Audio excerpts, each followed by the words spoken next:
But I would like to go ahead and welcome everyone to what's sadly our last day of the 2024 PI Conference. But I'm overjoyed that you're able to join us this morning for a session we call The Elephant in the Exam Room, What Your Doctors Wish You Knew. My name is Megan Messick, and I'm the Director of Education here at the Immune Deficiency Foundation, and I'm honored to be your moderator for this morning's presentation. This session is going to be an hour in length, different than our other session times, which have historically been 45 minutes. Just as a note, we're going to do our best to answer some audience questions towards the ends of today's presentation, should we have some time. I'd also like to acknowledge that The Elephant in the Exam Room, What Your Doctors Wish You Knew, is sponsored by our friends at CSL Behring, and we are so appreciative of their support for supporting this education opportunity and our ability to learn together this morning. I'll also share very quickly just a few disclaimers that I know at this point in the conference you've seen before. The first is just a note that this session is not intended to be medical advice. Please always seek that out from your own healthcare provider team. And in addition, here at IDF, we offer a wide variety of educational programming, including those developed by healthcare and other life management professionals.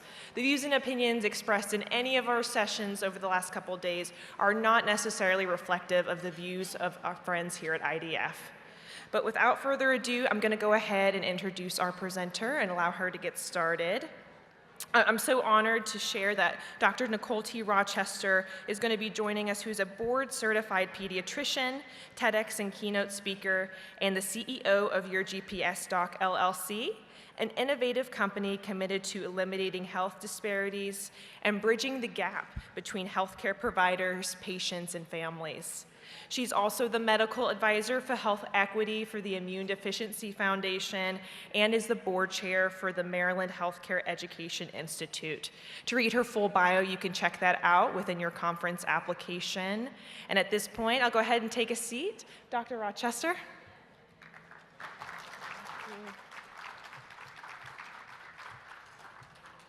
Thank you, Megan. I appreciate that. Good morning, everyone. Good morning. It is my absolute honor and pleasure to be here with you today. And I'm going to start by being very vulnerable, and I'm going to be vulnerable throughout this entire presentation. But when Megan and the team at IDF asked me to give this talk, there was some reticence on my part because over the last 2 or 3 years that I've worked with IDF, I've had the amazing opportunity to learn so much more about primary immunodeficiency. As a pediatrician, it's something that we don't see, as you all know, we don't see many cases of this in practice. And so I've learned so much, and I've had so many opportunities to talk with many of you before the conference, certainly during this conference. I've sat at lunch tables and dinner tables, and then the amazing documentary that we all watched last night. And so there's been this reticence on my part because I know the struggles and the challenges and the journey that you all face. And I know the frustrations that you have with doctors, and yet I'm being asked to basically tell you how our life sucks. So bear with me. I do want to say this is not meant to be a gripe session, and certainly this is not meant to minimize in any way all of the challenges that you all face. But ultimately, my hope is that we can all connect on a heart-to-heart level so that you understand us better and that my colleagues and I understand you better. So I'm going to start with a question. What do you know about your doctor? So I'd like each of you in the room, think about the last doctor that you saw. And if I were to run a contest right now and say, line up in the center, if you could tell me 3 things about that last doctor that you can't find on their website or on a physician directory, how many of you would be able to get, and I don't have any gift cards or anything, but okay. I see quite a few hands. That is absolutely reassuring. The reality is that many of us don't really know much about our doctors. There's a lot that we as physicians keep hidden in our hearts and in our minds for lots of reasons that we're going to be talking about today. So the reality is that I wouldn't be on this stage talking with you. Megan shared that I have my own company. As a professional health advocate, I am a pediatrician. I no longer practice clinical medicine. I guess that's another disclaimer for this talk. But I literally wouldn't be here on this stage if it wasn't for a doctor's appointment. And it wasn't just any doctor's appointment. It was literally the doctor's appointment that completely changed my life and that changed my entire professional career trajectory. And it was my dad's doctor's appointment. And so this is my dad. His name was John. He's pictured there on the screen on the left. And in 2010, 14 years ago, my dad had a lot of chronic medical conditions, and pretty much it was this perfect storm, and everything got worse. His health started to rapidly decline. And my two older sisters, who are pictured on the ends of that picture in the upper right, we had to rather abruptly jump in and begin caring for our dad. And it was like an episode of Undercover Boss. It was frustrating, it was angering, it was challenging. And I would like to say, and I believe this is true, that I was a very empathetic physician before my caregiving journey, but I can tell you that I learned so much while caring for my dad and being on what I call the other side of the stethoscope and just being in those medical appointments. And so the three of us were taking care of our dad, and we struggled a little bit like caregivers often do, and then ultimately we decided to kind of assign roles based on our areas of expertise. And so me being the doctor in the family, I became the one that was in charge of overseeing his medical care. So practically what that meant is that I would go to his medical appointments, I would go try to sit at his bedside when he was in and out of the emergency department, which unfortunately was a lot. When he would be hospitalized, I would be at the bedside there as much as possible. I was communicating with members of his medical team. And ultimately, what I found over and over again is that I had to advocate very, very fiercely for my dad. And so going back to this doctor's appointment that changed everything, when I first started going with my dad to the hospital, to the emergency department, I didn't share what I did for a living because I didn't think that that should have been important. And so there was one day early in the caregiving journey where I accompanied my dad to see his cardiologist. And he knew his cardiologist well. They had a rapport. He had been seeing this doctor for probably over 10 years. And so this was my first time, though, accompanying him to the appointment. So we get to the office, and as you all are well aware, and you've experienced many times, it's crowded. Everybody's running behind. We check in at the front desk. We sit down in the waiting room, which was quite full. And his appointment time comes and goes, and we're still sitting and waiting. And then eventually, we're taken to the back to the room, and then we wait a little bit longer. And then his doctor comes in, and the appointment goes really quickly. And before I know it, the doctor is getting up and heading to the door. But there were like 4 or 5 significant concerns that my dad had expressed to me on the drive there, none of which my dad brought up during this appointment. And so I had been sitting quietly, just trying to listen and take notes. But at this point, I intervened, and I said, hey, and I started to go through this list of concerns that my dad had, concerns that I had.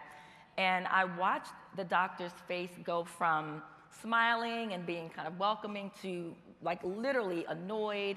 I could see anger behind his eyes and quite a bit of frustration. And he essentially ignored my concerns and continued to progress towards the door until in a moment of frustration, I explained to him that I was a physician. And everything changed. He literally, his face softened. He walked back to the exam room. He sat down, he leaned in, and he was much more interested in my concerns. We had a whole dialogue. And while that particular experience went well for my dad, it was a pivotal moment for me because one, it showed me that my ability to advocate for my dad was largely dependent on my role as a physician. And that frankly made me very angry because I know that most patients and most family caregivers don't have someone in the family who happens to be a medical doctor. Fast forward, that's what ultimately led to me leaving clinical medicine and becoming a professional health advocate. But when I tell this story, and I tell this story often, I usually tell it from the family caregiver perspective, my anger, how I felt being dismissed and ignored. And as I was preparing for this talk, for the very first time, I reflected on what that experience may have been like for the doctor. How must he have been feeling that day, knowing that he had a full waiting room, that he was running 20, 30 plus minutes behind, that likely each room that he walked into, there was a frustrated patient, maybe a frustrated family member like myself. How many emails might he have had in his inbox waiting to be answered? How many prior authorizations, which we've been hearing a lot about this weekend, might have been waiting for him? And then on a personal note, what might have been going on in his personal life? Might he have had a death in the family? May he have been dealing with a child who's struggling in school? And so I say all that just to say that there are lives that all of us are living outside of the examination room. And I'm thankful that during this talk, I had this opportunity to really start to reflect on some of the challenging experiences that I've had and to really start to examine them from the other perspective. So I want to talk with you a little bit about this medical journey, what it takes to become a physician. So that's me. That was in May of 1997 on the day that I graduated from medical school. And behind that bright smile was this sense of accomplishment. I had finished 4 years of college. I had finished 4 years of medical school. I had matched in my #1 choice for pediatric residency at Children's National in DC, and my future looked incredibly bright. But this is also me. So 2 years prior to graduating from medical school, I was a newlywed and I was a new mom. And my daughter had neonatal sepsis and had to stay in the neonatal intensive care unit for 7 days for IV antibiotics. The picture in the upper left is my mother-in-law and myself visiting my daughter. On day 7, when she was discharged, instead of going directly home, we stopped at Georgetown University Hospital, where my mom, who's pictured on the right, was in the hospital for complications from leukemia. On the lower left, you see me in the first few weeks of caring for my newborn daughter as a medical student, trying to manage the demands of mothering, breastfeeding, sleep deprivation, all while studying for finals and studying for my board exam. And then unfortunately, on my daughter's 2-month birthday, my beautiful mother passed away. So the bottom line is that that's my story, but every one of your physicians has their own story. So this path to becoming a doctor is extremely long. It's 11, 12, 13, 15 years, depending on what specialty you go into. And yet we undertake this journey because the overwhelming majority of us, and I know this is not how it seems, but I promise you, the overwhelming majority of us really do care. And we really do enter this profession so that we can help, so that we can make a difference. And so we endure sleepless nights and all the tests and studying and all the things that take place during this journey because we believe that as exhausting as the journey was, there's this profound belief that our future is going to be better. Like on the other side of this is something amazing. We're finally going to get a chance to make a difference in our patients' lives and in the lives and health of our community. But the reality when we finish is that those bright-eyed, bushy-tailed moments turn into this reality that this is not really what we signed up for. And in fact, we find ourselves practicing in this very broken healthcare system, punctuated by things like abbreviated healthcare visits and prior authorizations and all of these external forces that every day prevent us from providing the very care that we chose to in the first place. And honestly, most of us have this look on our face, like, what in the world is this? What did I sign up for? How do I live the life? And how do I have the career that I dreamed of? In my case, since I was 7 or 8 years old. So in order to really understand how we got here, we really need to kind of go back. So I'm just going to do a very brief walkthrough of the history and the evolution of healthcare in the United States. So if we go back to the 1700s, 1800s, that was a time when, not that everything was perfect, but medicine was much more personalized. Everyone had one doctor who typically knew them very well. A lot of that care was provided in the home through house calls, and so the doctors really got a chance to not only get to know the patients for whom they cared, but the patients' families. It wouldn't be uncommon for one doctor to not only take care of the family, but maybe the entire town, depending on where you lived. And so perhaps you would worship with your doctor. Maybe you'd run into the doctor regularly in the grocery store. Your kids and the doctor's kids probably went to school together, played sports together. And what happened is, as we started to move into the 1800s, medicine became more formalized, which was a good thing. There was a more emphasis on medical training an emergence of more medical schools, practices and things related to science became more well-known, and so we stopped doing things like bloodletting and leeches, and there started to be more scientific evidence involved in medicine. And with that, the care started to shift from individual doctors to more shifting towards hospitals. And so now we have in the 1900s this modernization of the healthcare system, and with that came an influx of evidence and science and also technology. So as you can imagine, when we start to have more technology, that drives the costs up. And so as the costs come up, now we start to have a situation where it's really too high for an individual to just be able to pay a doctor or a hospital. So this is when we see the emergence of the insurance companies. And I hope there are no insurance companies in the room because you all know. So insurance, I'm not saying insurance is a bad thing because again, with the cost of healthcare, it's beyond what most of us would be able to pay out of pocket. But what happened when we had the introduction of insurance companies is that ultimately there was a middleman placed between the doctor and the patient. And so what started out as what were called fee-for-service plans, where doctors were paid and hospitals were paid based on the care that they provided. Then in the 1960s, we had the introduction of Medicare and Medicaid. And then when we got to the 1980s, something called managed care came into the picture. And as the title implies, the purpose of this was literally to manage the care that we all receive. And so the bottom line is that the primary goal was to restrict care and to manage the costs of care. And so this is where we have things like prior authorizations, primary care providers that went from being the person who cares for you to the gatekeeper, the person that decides what kind of care you get, whether or not you get a referral to a particular specialty. We have provider networks where the insurance company decides who you can see. Are they in this particular network? And we have things like all the other challenges that you all are much more familiar with than I am. And so where we are now as a result of all of those developments is that healthcare is a business. And as you know, the primary purpose of any business is to maximize profit and to minimize loss. But when you put that model in healthcare, it creates a long list of mismatched incentives. And ultimately, you all, the patients, the family members, and us, the doctors, get caught up in the middle. So the result of all of these innovations and technology and health insurance is that we have things like abbreviated patient visits. And so you all probably know that the average duration of a physician visit in 2024, they say, is 15 to 20 minutes. That has not been my experience. I would say it's more like 8 to 10 minutes. Those of you that are seeing specialists, you're probably getting a little bit more time. But the point is that these visits are incredibly short.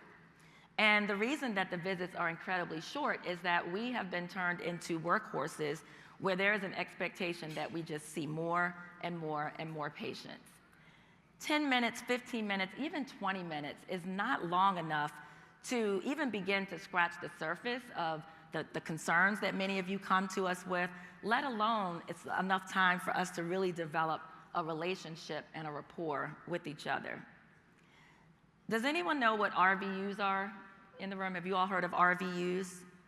Anybody? Yeah, I see a couple of hands. So RVUs are directly related to these shortened visits. RVU stands for Relative Value Unit. And without going into a lot of boring detail, the RVU is used as a system of measurement for physician reimbursement. And it started with Medicare, but at this point, it's trickled into all of the commercial payers. And so there is a value that is assigned, a numeric value that is assigned to doctor visits. There's a numeric value that's assigned to procedures. And this value is based on the amount of time that the physician spends in the room. It's based on the complexity or the presumed complexity of the visit.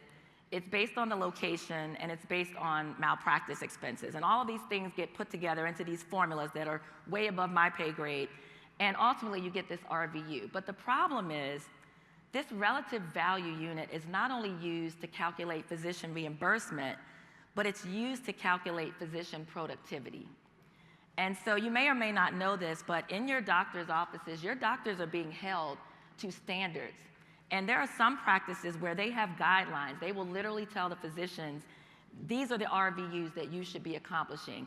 And that dictates to these are the number of patients that you need to be able to see every single day. And so there are certain situations where doctors' salaries are tied to these RVUs. I have close friends and colleagues who have been fired because they weren't meeting the RVUs. But there is no RVU for the time that I take to sit down and give you a hug after you've shared something difficult about your disease or about your personal life.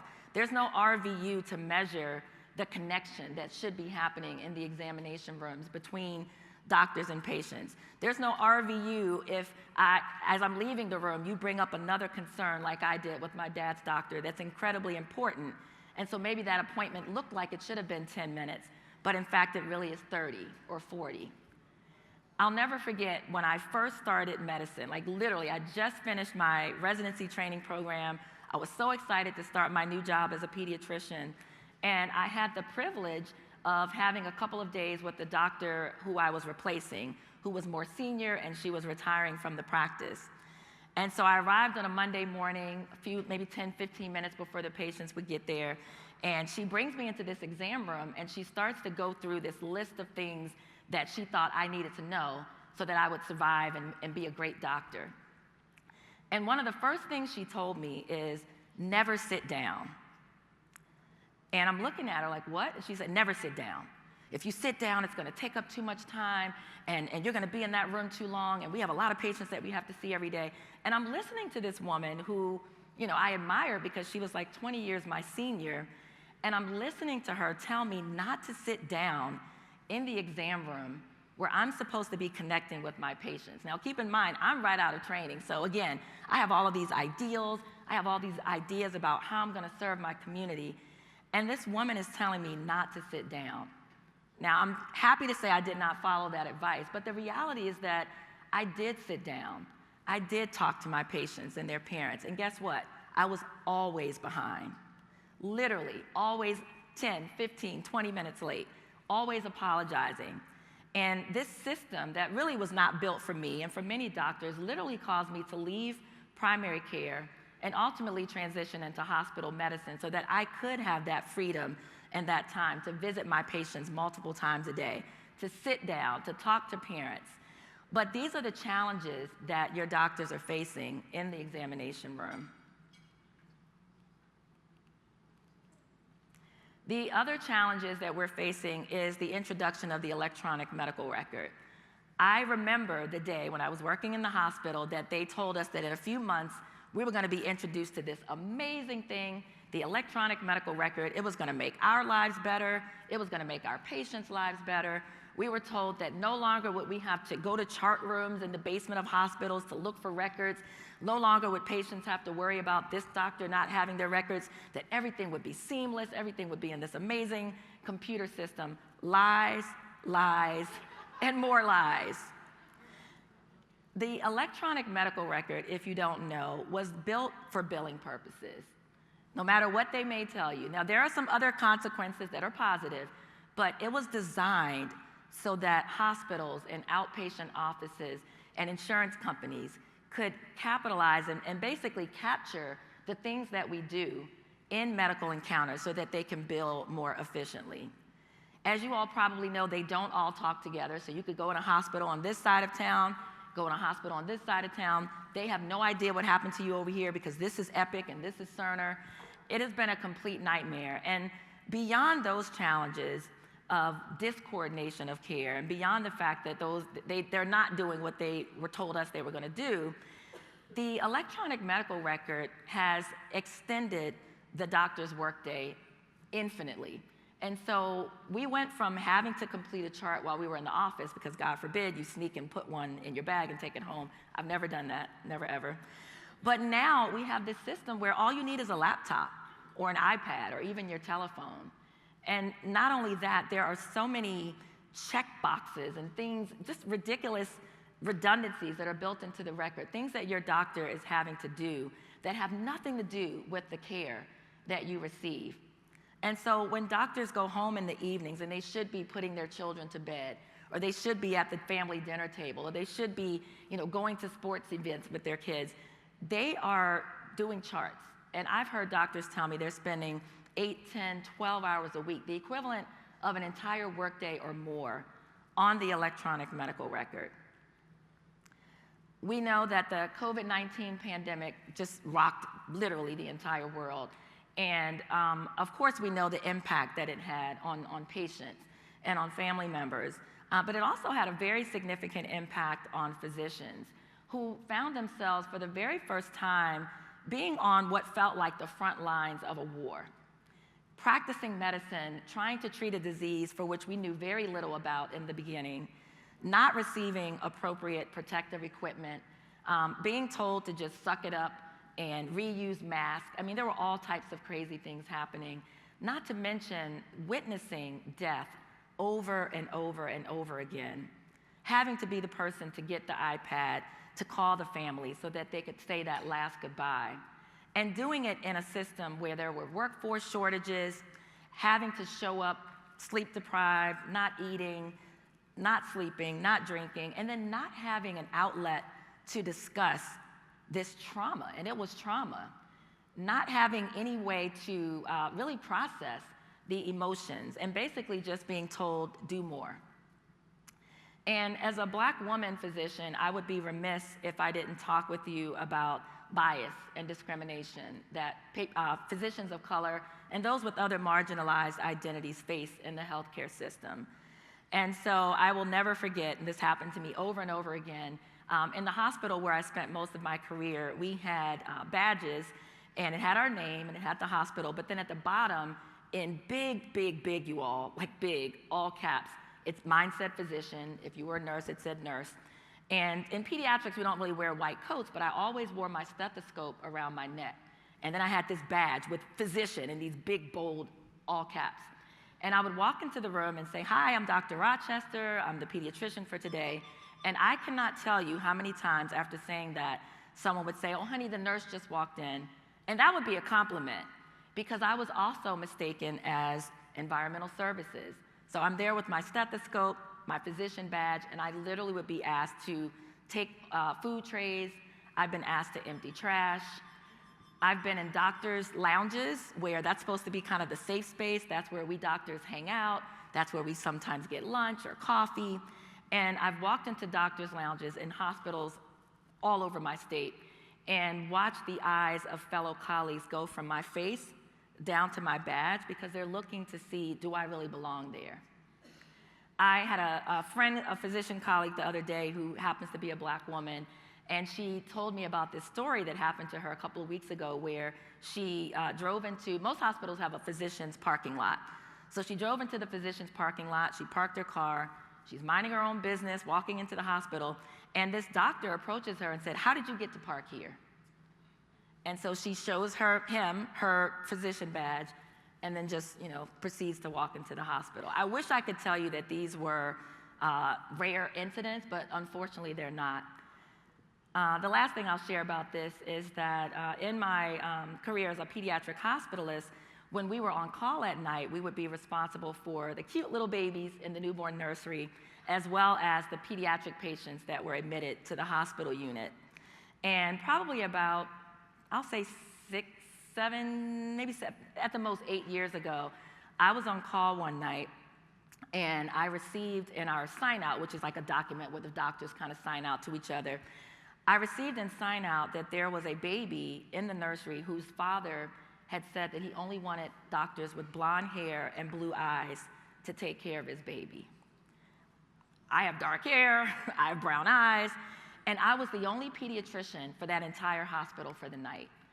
And I'm having to manage this anxiety about what if something were to happen to his baby. Now, thankfully, the baby was fine, but these are just, I have stories for days, I'm not gonna share them, but it's just to show you that for those of us with marginalized identities, on top of all of the other challenges that I've spoken about, these are other challenges that your doctors are facing.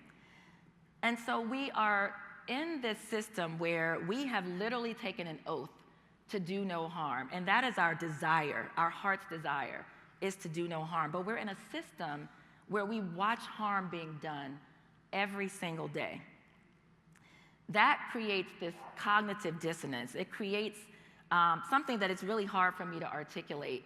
And so as we struggle with these ideals and these dreams of how we wanted to practice and these amazing doctors that we wanted to be, with this reality of what we face and the system in which we work, and then we try to make things better, and we go to our supervisors and we attend meetings and we sit on committees and we talk about like how things could be better, but what we're told is just work harder, stop complaining, see more patients. And when we talk about how we want to connect more with patients and some of the ways that that can happen, we are literally told and taught in medical school, in residency training, sometimes overtly, often covertly, that we need to lock up our emotions. We're taught that in order to be a better doctor, you must develop this professional distance between yourself and your patient. That you have to learn how to deliver bad news in a way that, you're stoic.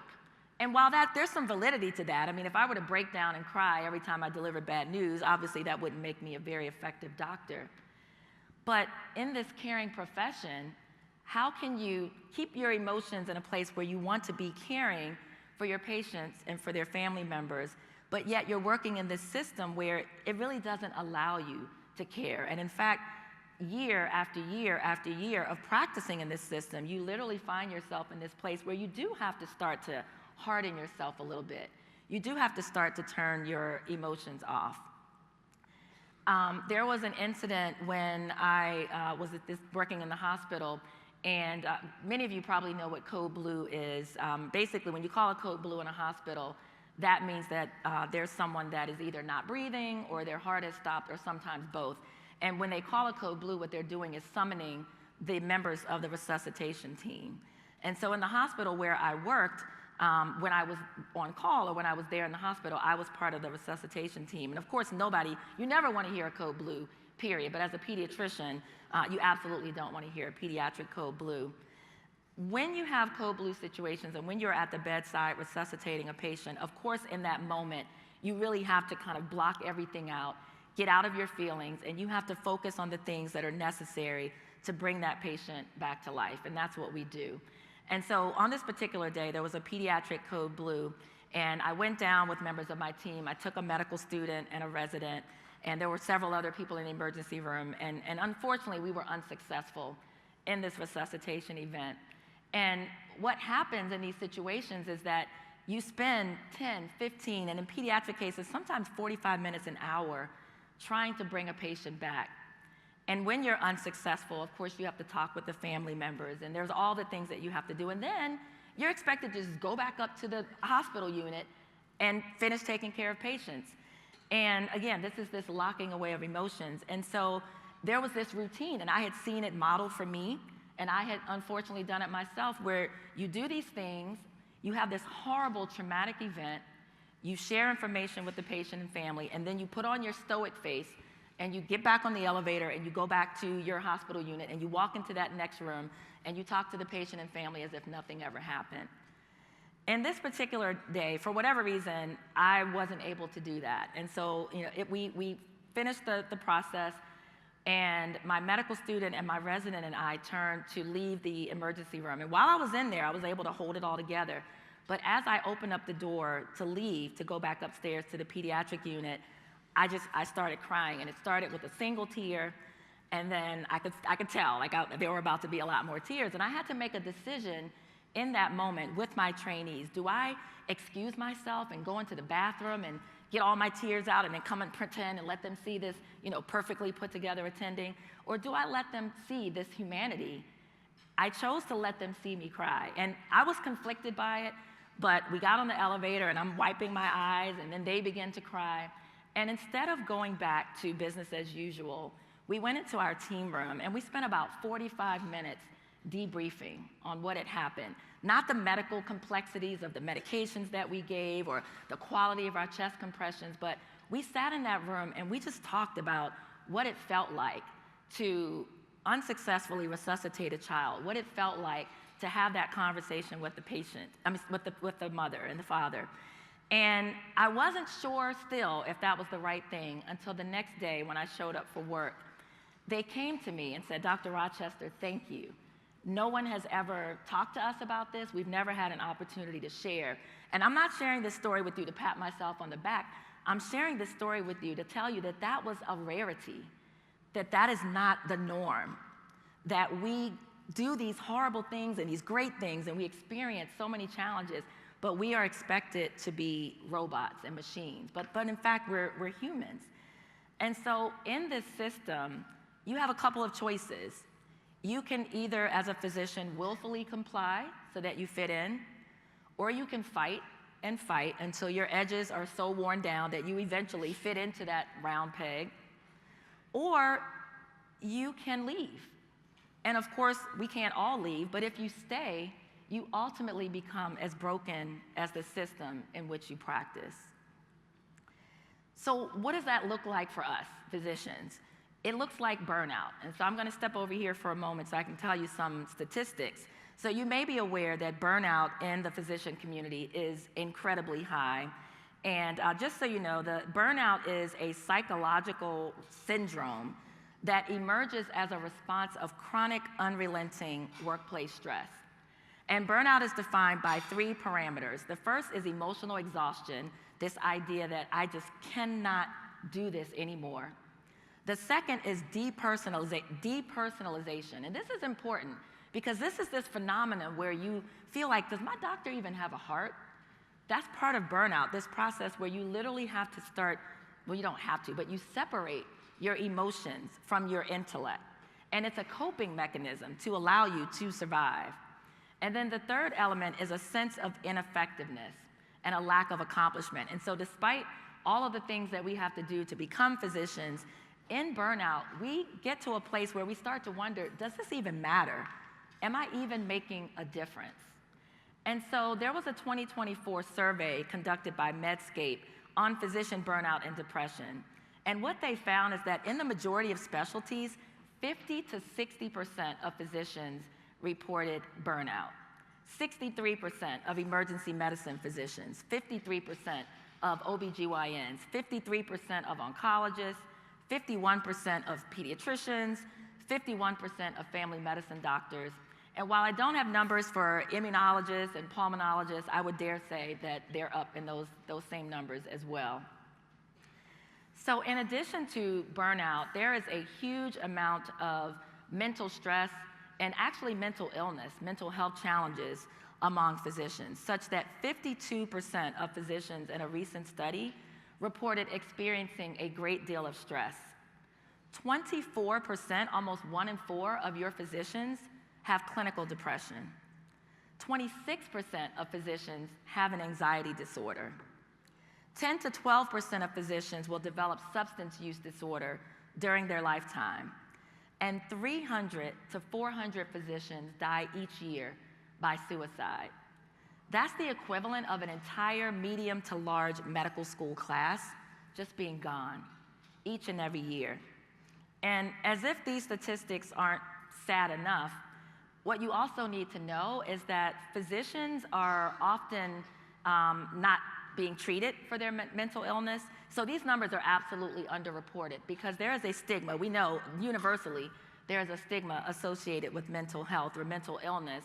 But specifically in the physician community, these things have to be reported when we apply for jobs, when we apply for licensure, when we apply to be in network for insurance companies. And so unfortunately, there are physicians who are suffering who don't even feel that they can receive care from the very profession in which they practice because they worry that it might lead to them actually losing their job or not being able to get a job. And then there's the debt. And so as I mentioned, there's 8, 11, 15 years. Many of us have educational debt as a result of this journey. So 73% of medical school graduates have educational debt. 91% of Black medical school graduates have educational debt. And as of May of this year, the average US physician has almost $207,000 in education debt. 17% of medical school graduates have more than $300,000 in educational debt. And the reason I bring up debt is that you may be saying, well, if it's so bad, just leave, go do something else. And in many professions, that is a reality. You go to school for something, You begin in that career, you realize, this isn't really what I thought it was going to be, and you pivot to something else. But when you have $300,000 in educational debt, it makes it a little bit difficult to leave that profession. However, there are some who do that, and so we know that we are in the midst of the Great Resignation, not just in healthcare, but really throughout all professions. For good reason, because people are just getting sick and tired. People are being fed up, and they're tired of having to make these difficult decisions between their career and their family, between their career and their well-being. So there was a study done by Mayo Clinic a couple of years ago, and they had 20,000 respondents. These are physician respondents. And what they found is that 1 in 5 of those physicians who responded to the survey said that they will likely leave their current practice within 2 years. 1 in 3 said that they plan to reduce their hours within the next 12 months. So I don't know about you, but I'm concerned about who's going to be there to take care of me. But this is one of the many realities. And so outside of all of these workplace stressors and challenges that I've shared with you, if we go back to where we started, your doctor has all personal challenges as well. They may be dealing with divorce. They may be dealing with cancer or other chronic diseases in themselves or in their spouse or in their partner or their children or other family members. They likely have experienced death and loss in their family. They may have aging parents. They may have significant financial challenges. And all of this is what's going on in that examination room. And then there's impact on you all. And so this was me. This is how I felt in that appointment with my dad. You know, this is the impact on our patients and families. We have these shortened visits. We're not connected to you all. We're brushing you off. We're ignoring you. And so you all are appropriately angry. You're frustrated. You're not getting the care that you need and you deserve. We know that there's medical gaslighting, particularly in the PI community. We know that you are being seen by doctors who are not taking your concerns seriously. We know that there are biases, even that physicians have, against their patients. And so we just are all in this broken system where you all aren't getting what you want and need, and we're not getting what we want or need either. And so while modern press would have it believe that it's us versus them, doctors versus patients, what I really want you to understand is that we're on the same team. It's really, in my opinion, doctors and patients versus the evil healthcare system. And it definitely feels like we are losing. But I am an eternal optimist, and no matter what happens, I am always going to be Team Hope. I believe that through conversations like this and through many other things, that there are ways that together we can begin to combat all of these challenges that I've been talking about. And so I want to spend the last few minutes before we go into Q&A talking about solutions. What can we do about this problem? I believe that at the core of all of the problems that I just spoke to you about is a lack of empathy. We know that empathy is really your capacity to understand and vicariously experience the challenges, the attitudes, the beliefs, the concerns of others. And at the core of where we are now is a lack, frankly, a lack of empathy. There is a huge empathy gap that has allowed us to put profits over patients, that have allowed us to prioritize things that really have nothing at all to do with being a good doctor, nothing at all to do with providing the care that all of you need and deserve. And so how do we begin to bridge this empathy gap? I think that one of the main ingredients to the solution is curiosity. I believe that curiosity is our superpower. It is literally the thing that drives us to want bigger knowledge, deeper knowledge. Curiosity starts with us asking questions. It starts with us asking those probing questions, the why. You think about when you were a little kid and you were always like, why? Or those of you that have kids, you make a statement, but why? And then you try to answer that question, but why? That's the only way that we're going to fix this challenge, is to begin asking those why questions and to really approach each other with a genuine sense of curiosity. Curiosity is what allows a physician to truly get at the root of why their patient has missed the last 2 or 3 appointments, or why they stopped taking a particular medication. Curiosity is what will allow you to begin to think about, well, why is it that my doctor's always running late? Or why did that appointment get canceled at the last minute? Is it that there may have been a challenge in my doctor's family? You know, it's frustrating when you get that call and they say, hey, I'm really sorry, but your doctor's out today and you're not going to be able to come in. But have we ever stopped to think, why couldn't that doctor be in today? You know, did they have some issue, some challenge with themselves or with their family members? So I believe that curiosity is at the core. And a few years ago, I had the honor and privilege of giving a TEDx talk. And in that talk, I shared a lot about the challenges that I've shared with you, not from the doctor point, but from the caregiver perspective. And one of the challenges that I issued to my physician and healthcare provider colleagues in that talk was something that I coined a 90-second encounter. With regard to curiosity and empathy and the 90-second encounter, essentially what I propose is that what if at the beginning of every patient encounter, that doctors and patients spent just 90 seconds getting to know each other on a heart-to-heart level. As a doctor, that could look like me asking you, hey, where'd you go on vacation last year? Or what's going on in your life? What's exciting? What challenges you? What's keeping you up at night? What's the best book that you read in the last year? And it goes both ways, so you all can participate in the 90-second encounter as well. So for you all, it might be saying, hey, you know, how are things going? If you know they have kids, how's your daughter doing?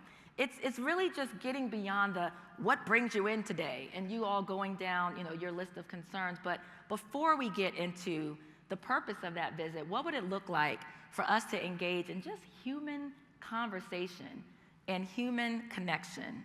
And so I want to encourage all of you to try it. It actually can be quite disarming in a good way. And so if you have a doctor that's like rushing into that appointment and they're not making eye contact with you and maybe they have a frown on their face, imagine looking at the doctor and saying, hey, Dr. Jones, you look like you're having a really rough time today. How's everything going? And you'd be surprised. I've done it. I've actually done this. You'd be surprised how that frown, you know, kind of melts and the doctor's looking up because we're not used to people, you know, patients, family members asking us how we're doing. And so I just encourage you all to really begin to find ways to connect with your doctor. I can guarantee you that he or she or they will appreciate it. And it's not to say that this burden is on you, because again, we have a lot of work to do on our end. But I just genuinely believe that as we work persistently and earnestly to bridge that empathy gap, that we can really begin to make this healthcare system better. I'm not waiting on the system to fix itself. It probably won't happen in my lifetime, but I truly believe that the solutions to many of these problems are right here in the room. And so I want to go back to that question that I asked you. And as I shared with you, we all wear a mask.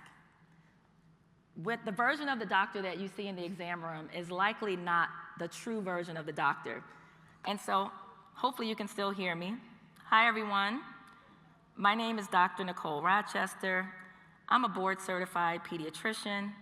I attended Johns Hopkins University, the University of Maryland School of Medicine. I own a company called Your GPS Doc, where I help patients and family caregivers navigate the healthcare system. I'm a health equity consultant and a proud medical advisor for health equity for the Immune Deficiency Foundation. Hi, everyone. My name's Nicole. I was afraid of the dark until I was 9 years old and slept with a nightlight. One of the things on my bucket list is to be a mascot for a sports team. Probably not full-time, but just for the day. And I recently went through a very painful and traumatic divorce. And I'm in the process of healing and reclaiming my joy. It is very, very nice to meet you. Thank you.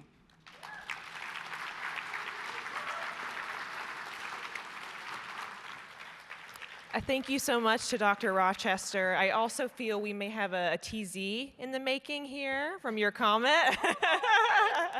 Always looking for someone to be our TZ.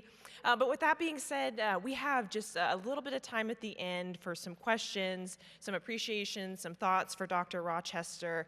We have one mic runner in the audience right now. If you guys wouldn't mind raising your hand, and we'll get to many people as possible. Hi, Dr. Rochester. Hi. My name is Rebecca Schultz. I'm from New Hampshire, and I have an 18-year-old son with a primary immune deficiency. And I also have chronic medical conditions. First thing I want to say is thank you. Your talk was fantastic. Thank you so much. I'm sure a lot of us can relate, but my son and I both spend a lot of time at doctor's appointments. And we face a lot of what you mentioned. Doctors are rushed. They don't have time to answer all of our questions or any of our questions, in and out. We can sense the minute they sit down, they're just looking at their computer typing. Sometimes they don't even look at us. Sometimes they don't even touch us or examine us. It's all about just putting stuff in the computer. And we leave frustrated.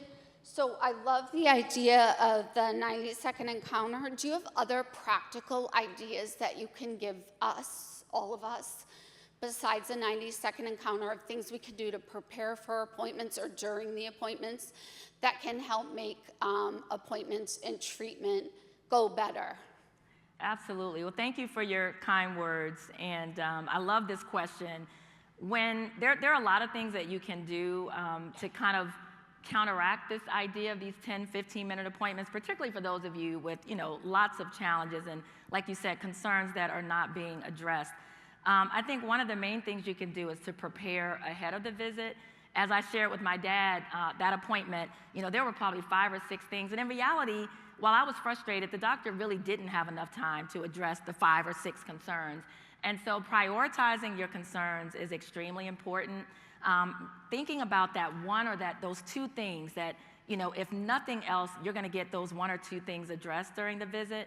And writing them down, because I found that when we're in these medical appointments, the whole way there, like with my dad, you may know exactly what you want to say, you may know exactly what your concerns are, but then something weird happens when you get in the exam room, especially if you're met with negative energy, and all of that kind of goes out the window. And so writing down what those concerns are and having them top of mind in front of you is also extremely helpful. If you find yourself being dismissed as you're trying to address those 1 or 2 concerns, again, it's sometimes naming it. And so, saying, Dr. Rochester, you seem like you're rushing, and I know that you're really busy, but this is very, very important to me, and I'd really appreciate it if you would slow down for a minute so that we could talk about it. I mean, we don't hear those words often, and I can guarantee you that when you say it, some doctors may get a little, but I think most they'll realize, oh my gosh, she's right. I'm rushing, I'm disconnected, let me just slow myself down. So sometimes it may be helpful to provide a reminder to your doctor and to name the behavior that you're seeing, in a way that's compassionate and respectful. The other thing that I think is important, and you all do this extremely well, but just this idea of advocating for yourself, sometimes that may look like you doing it. Sometimes it may look like having a friend or a family member, someone that you can trust in that appointment. Because particularly if you're not feeling well, you really shouldn't have to be unwell and simultaneously fight for your doctor to be listening and to do the things that you need them to do. And so I think it's incredibly important to have a buddy, an advocate with you, whether it's the doctor's office, certainly when you're in the emergency department, if you're in the hospital stay. I hate to say this, but there are a lot of things that fall through the cracks. And despite that electronic medical record that we talked about, there are things in there that are inaccurate. There's information that gets copied forward. So the previous provider saw it, they copied it, they put it in their note, because again, these notes take so much time.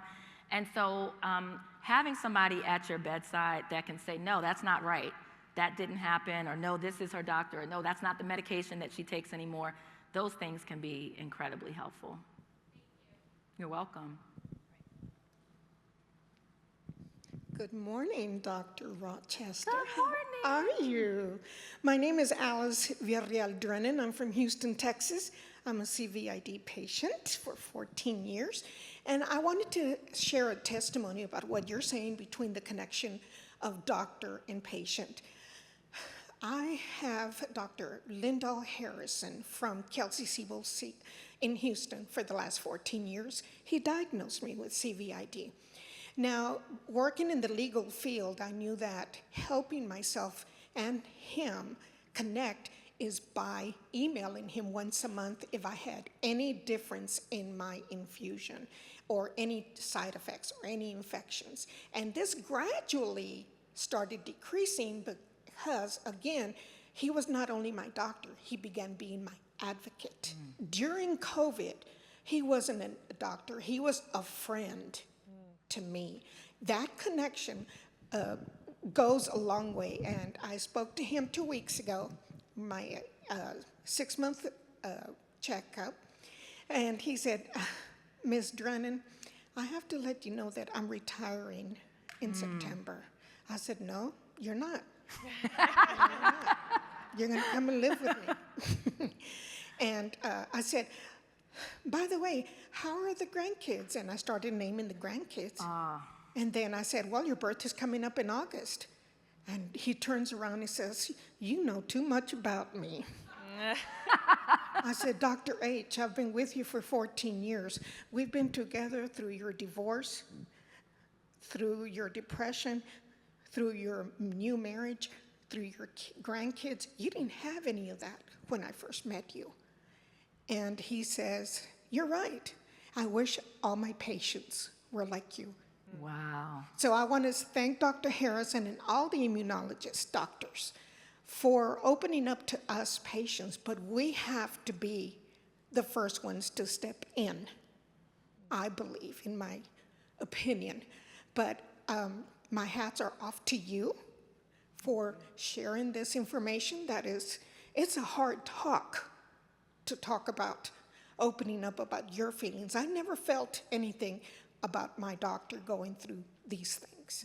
So it's definitely going to be a changer, life changer for me moving forward with my new doctor in the future. So thank you so much. Thank you, Alice. Give another round of applause for Dr. Rochester. And in just recognizing, as my friend mentioned in the audience, the amount of vulnerability it took for her to come here and share this story with you. And you all have our gratitude for the space and the journey you took us on this morning. So thank you again. To close this out, everybody, I wanted to share just a couple of IDF resources before you depart to your next session. These are both available on primaryimmune.org. The first is Ask IDF. So if you're sitting here today with a lingering unanswered question, we would be happy to help you, and a team member can directly assist you or provide you with resources. And IDF Get Connected groups are a great way to virtually continue the momentum and the connection that you're feeling this morning. It's an opportunity to receive support and encouragement from your community outside of our conference space today. And lastly, if you love Dr. Rochester's session as much as I did, you're able to tell us just how much by taking that survey in your conference app. Make sure that you have that in your agenda. Once it's added to your agenda, you will be able to see that survey. Let us know just how much it meant to you. It meant a lot to me. So thank you again, Dr. Rochester, and we'll see you at the next session.